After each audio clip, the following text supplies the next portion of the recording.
Working on my Harley Davidson here. Got the front fender to come off.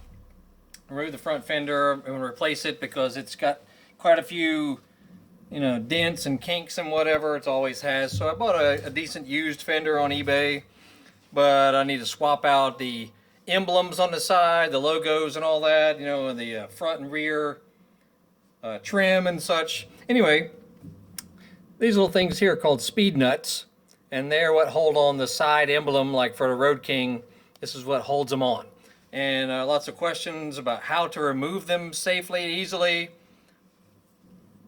All I did was grab a set of needle nose pliers. And you just come in, grab it from the side, and turn it.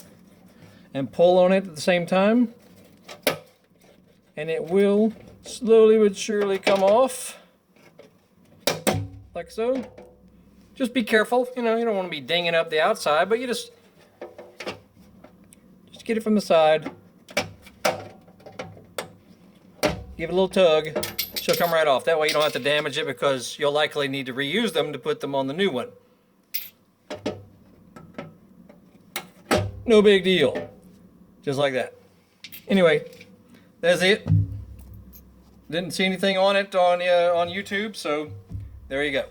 Alright, check out our other videos. We got stuff on Harleys and dirt bikes and motocross bikes and lawnmowers and classic cars and trucks and Fords and Mustangs and whatever. So we got all kinds of other videos if you want to check them out. Y'all have a good day.